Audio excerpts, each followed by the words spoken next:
Let's begin. We're actually not going to begin with dog pose. We're going to begin lying down on our back. Okay, so you're going to lie down with your knees bent, and we're going to take Urdhva, Prasarita, Padasana.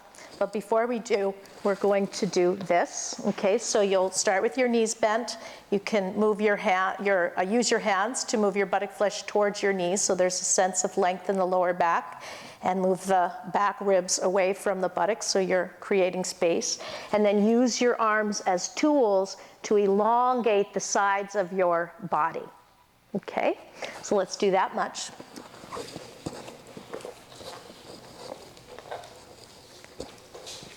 So you can have your feet hip distance apart to begin with, and then take your hands to the top of your buttocks and move the buttock flesh, the top of the buttock. Put your hands literally on the top of your buttocks and move the buttock flesh from the waist down towards the heels.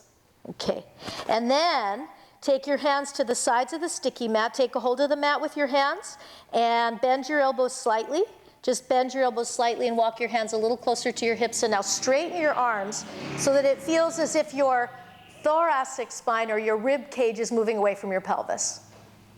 Okay, do you feel that? And it creates some space in the lumbar spine. So we're creating space and length in the back, but then we're going to be stabilizing that space. Okay, and that's a dynamic process. Now take your arms, you can release your sticky mat, take your arms up over your head, and then reach them towards the, actually, let's bring them up again. I want to try something. Bring them up, turn your palms to face one another. That's it. And then draw your outer shoulder blades down towards the floor and away from your ears. Okay, and now you can turn your palms to face your leg side, the knees. That's it, as if you're going to do full arm balance, and then stretch your arms over your head slowly. That's it. Use your arms as tools to lengthen your side waist. You see how that hand lands first, the left one? Okay, take your arms up again. Did you notice that? Did anybody have one arm that came down before the other? So usually that's the more flexible shoulder. Okay, so it's also a rhythm issue. See if you can have a feeling of the space between your hands as dynamic. It's like you're holding a block. Okay, it's as if you were holding a block. Okay, and then you can, but turn your palms to face away from you. Okay, and then slowly take them away from your waist and up over your head, and lengthen through the sides of your body. And if you have one arm that goes faster than the other, decelerate that arm, and see if you can have your two hands communicating to each other. So Edwin, do you feel how that right one comes down way before the left? So take the right one up. Now can you, okay, turn your palms to face one another. That's it. Okay, now you're going to bring your thumbs to touch the floor at the same moment. And then if you felt one touch before, then you can bring your hands back up again. The two of you, Orly and I forget, Alex, bring your hands up for a second. Turn your palms to face one another. Okay, now your thumbs are going to land on the floor at the same moment, or at least attempt to do that. Yeah, okay. So it is. It's a little thing, and we might do this. How many times do we do this? We repeat it mechanically, and we get better at our imbalance. Okay, so that's homework. Okay, you can hold a block between your hands. That's helpful because it makes the space tangible, the space between your hands tangible. But you might still have that imbalance, so this is where we have to use our mind. The intention is to bring equanimity in those movements, to make the arms move as a team, okay? So we're going to move on from there. So you can take your palms to face the ceiling now. That's it. And elongate the arms fully. Use your arms to stretch your side body. Great. Okay, now bring one knee up in towards your chest, and then the other one. Good. Join your legs together. And then keep your arms extending dynamically away from your waist and stretch your legs up towards the ceiling, 90 degrees of hip flexion. So those of you that are more flexible, you're going to keep your legs right at 90 degrees, and those of you less so, you're going to attempt to get to 90 degrees, okay, without bending your knees. So look at your knees. Make sure your kneecaps are pointing straight ahead. And take the knee into the knee, as BKS Iyengar has said. So we create a compactness in the joint. So there's stability in the joints. And then elongate your calf muscles to your heels and press up even further through your big toe mounds. All right, now bend your knees, take your feet to the floor. That's it, and then let your arms relax and roll to your side and come up. Okay, so now you're going to get 2 blankets. Each of you are going to get 2 blankets and come back to your spot. We're going to take our 2 blankets and we'll place them like this. You'll take them to the side of your mat and you're going to fold one on top of the other. This is pretty high, but we'll start with this and then we'll go down to 1 blanket. Then you're just going to set them beside your sticky mat. I was thinking about what Gita, one of the beautiful things she says here in this little booklet. She says, mobility is the inspiring stimulus to proceed. Isn't that great?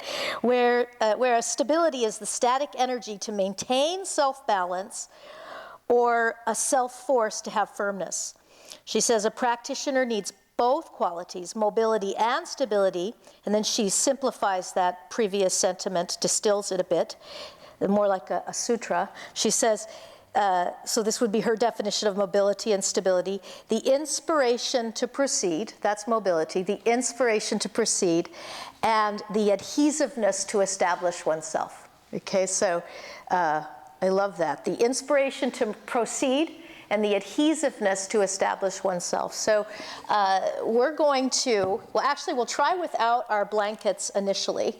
And we're going to take, and the reason that we'll use the blankets will be clear in a moment, but we're going to take this pose. This is Urdhva Prasarita Padasana, which is the pose that you just did, okay? You're going to keep your knees together, your arms extending over your head, and you're going to draw both legs up into your chest, and then stretch your legs up 90 degrees. Now, from here, we will be lowering our legs to approximately 60 degrees above the floor, and then lowering them a little further. And then coming back to 90 degrees and bending the knees.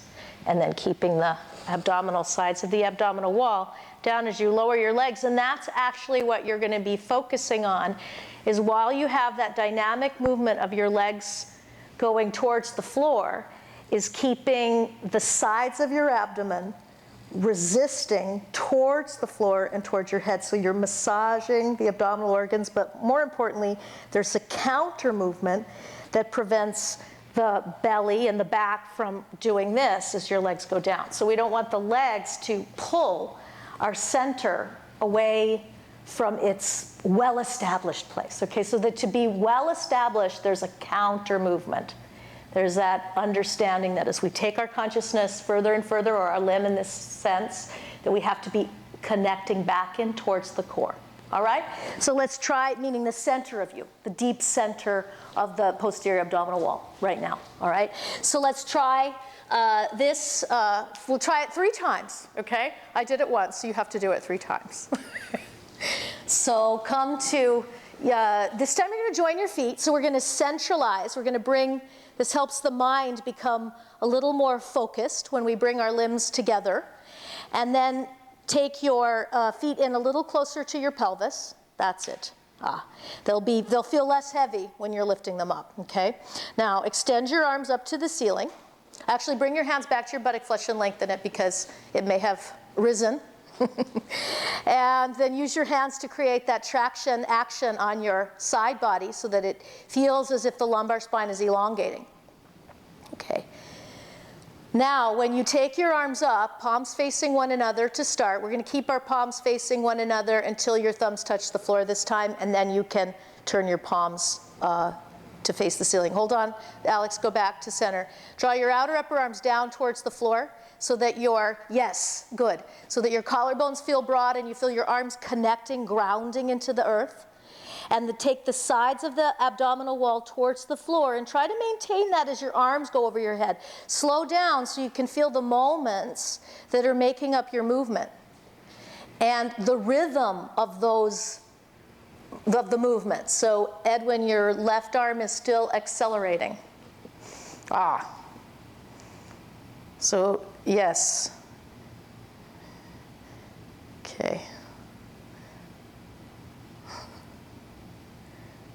Homework, right? Okay, so the left arm started decelerating again. You have to speed it up a bit. Maybe you counter, your correction went too far. But that's practice, right? So you'll be repeating it with awareness. Okay, like the mantra Om, you repeat it with purpose and with feeling, with presence. All right, now keeping the sides of the abdominal wall moving towards the floor. You can turn your palms to face the ceiling now. That's it. With an exhalation, keep your legs together and draw your knees up in towards your chest. Try not to use momentum. It's interesting how one leg goes before the other. Did you feel that, Rosa? There's this leg that's stronger. Okay, that was your right one. All right, now stretch your legs up to ceiling. And all this is to say that these little things, sometimes we get mechanical, we repeat without presence, and then we get better at whatever we're repeating. That's practice, right? The groove gets deeper. So extend your arms, use your arms to stretch the side body. Stay at 90 degrees for a moment. That's it. Keep the knee, the muscles around your knees firm, and especially around your elbows as well. So keep those arms dynamically working here.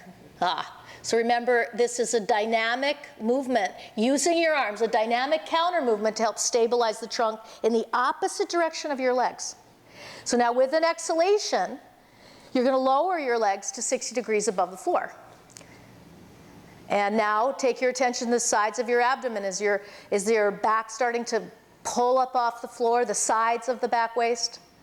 With an exhalation, take your legs a little closer to the floor. That long lever of your legs is now challenging the counter movement of the abdominal wall. Okay, now with an exhalation, lengthen your buttocks towards your heels as you reach out through your arms and bring your legs back up to 90 degrees. Good. Okay. Keep your arms extending. This time let's try stretching our arms even a little closer together. So we'll centralize our arms. Hook your thumbs. And then try to separate your arms as you reach them towards the wall behind you. Okay, keep those knees firm. That's it. And then with an exhalation, lower your legs to 60 degrees above the floor. Pause there. You can inhale into your back ribs so that your abdominal muscles stay alert. And then as you exhale, lower your legs even further.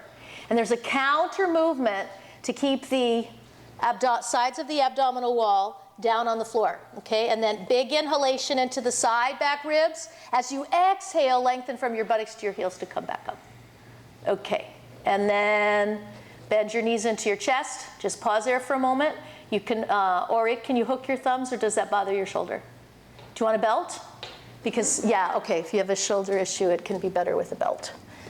All right, so you two are going to be, Ori and Alex, you're going to be trying to break the belt. It's the same action as what Rosa and Edwin are doing, right? Mm-hmm. So that you use that resistance, and then you try to lengthen, and that holds your attention on those arms. They have a purpose, which is to counter, to move the opposite direction of your legs. Keep your legs up, Alex. Stretch your legs up 90 degrees. Here we go, last time like this. Okay, take your legs up, hook the thumbs. Now keep your eyes relaxed, because they will not hold your legs up. All right. And your tongue, okay, and your throat. This is a steadfast effort to stabilize, for right now, our attention at the side back waist. With an exhalation, lower your legs to 60 degrees. Counter movement. Take the sides of your abdominal wall towards the floor and towards your diaphragm. Exhale, take your legs a little further down. Counter movement. So your mind, you're extending your intelligence between your legs and your abdomen. They're moving different direction.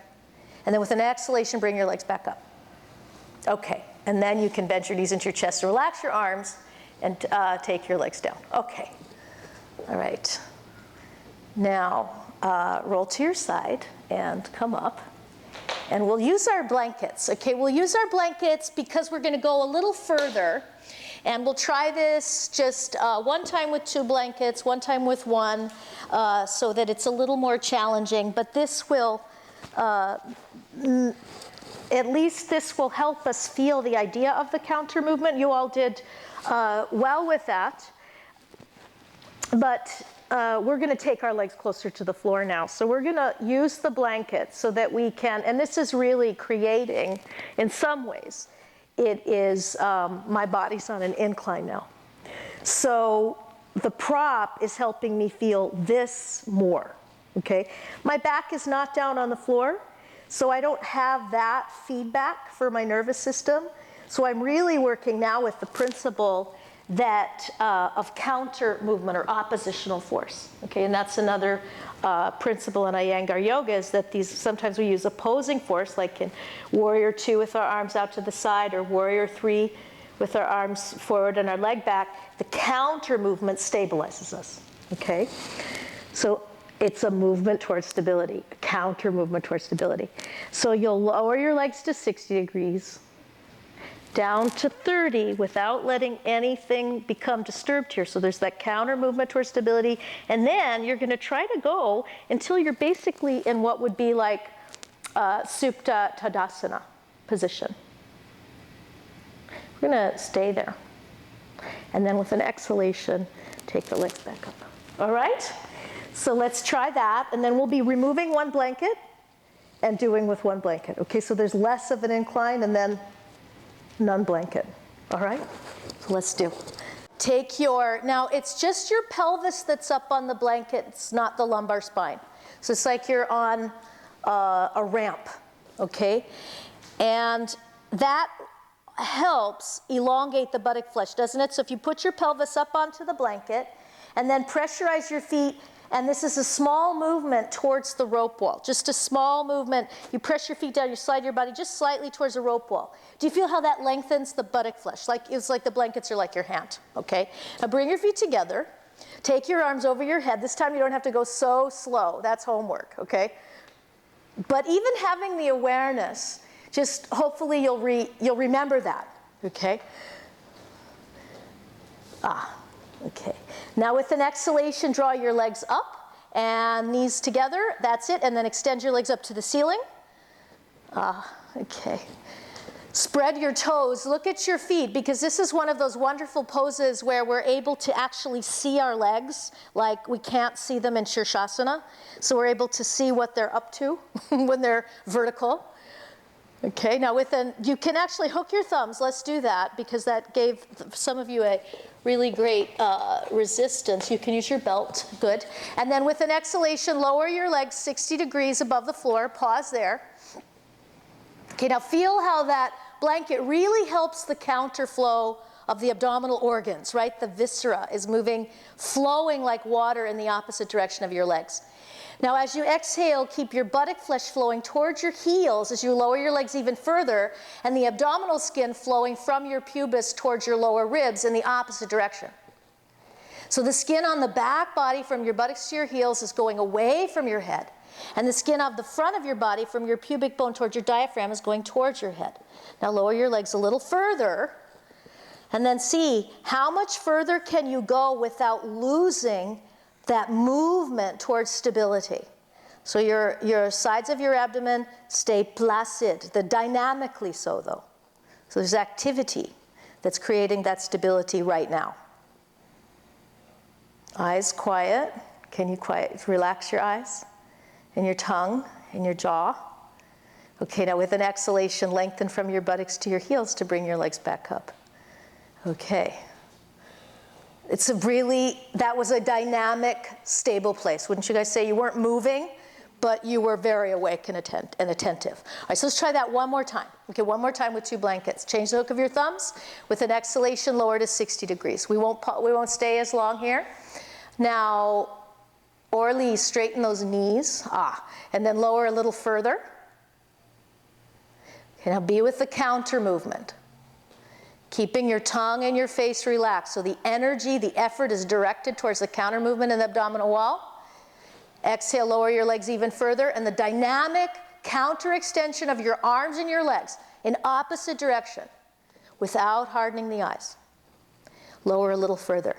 You'll perceive more clearly if your senses of perception are relaxed, even though your body is dynamically working. Okay, now with an exhalation, lengthen from your buttocks to your heels to come back up. Okay, and then bend your knees and take your feet to the floor. Okay, so an interesting thing happened for a couple of you. And do you remember when we first picked our knees up off the floor at the same time, and some of you felt one leg go before the other, okay? That started to happen here, okay? And you had one leg that was slightly in front of the other because the long lever of your leg is upping the stakes a bit. So there was one leg that was in front of the other as the legs were going down. It's like the stronger side could hold and the weaker side was giving way, all right? And those limbs affect our back, just like the arms affect your back. So it's the connection of the limbs into the torso that we're really interested in that relationship.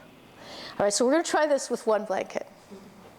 Okay, we'll do it once with one blanket and once without anything, like you started, all right? And we're just going from the top down right now, because then you could go from the bottom up.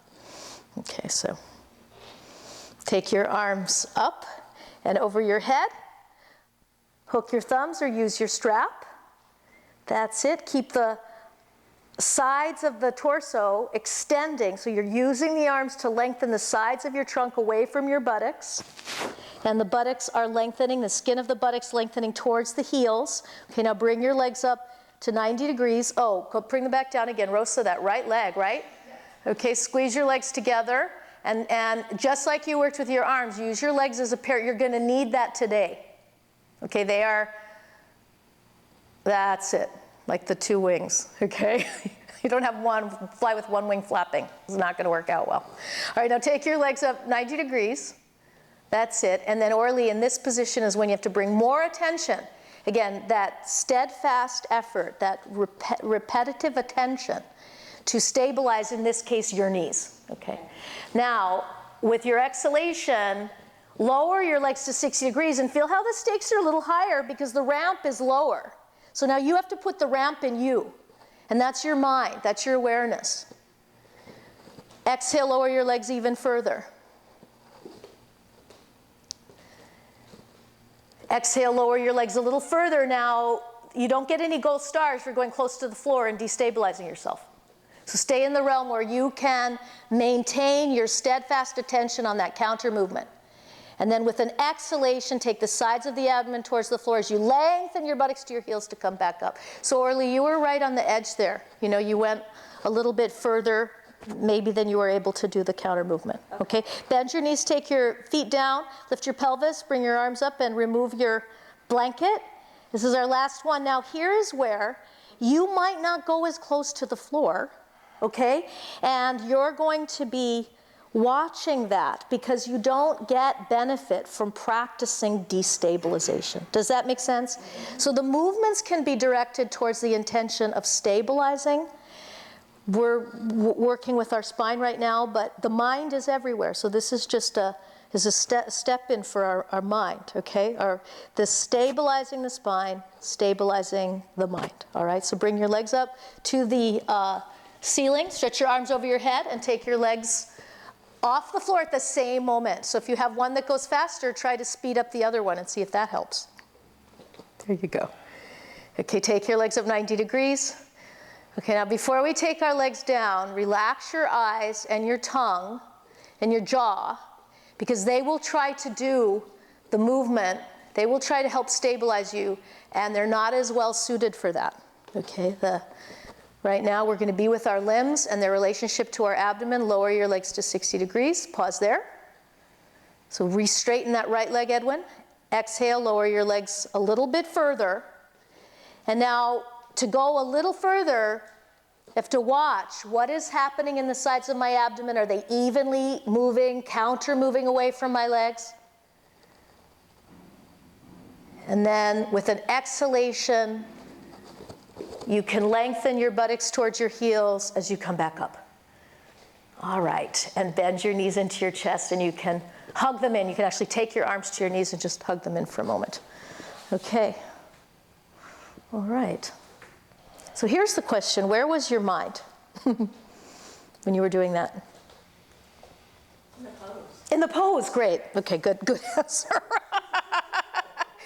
But the object, it's, yes, in your body. Okay, so if we go back to that idea that mobility is the inspiration to proceed and stability is the adhesiveness to establish oneself, in the body, in this circumstance. I was in meditation.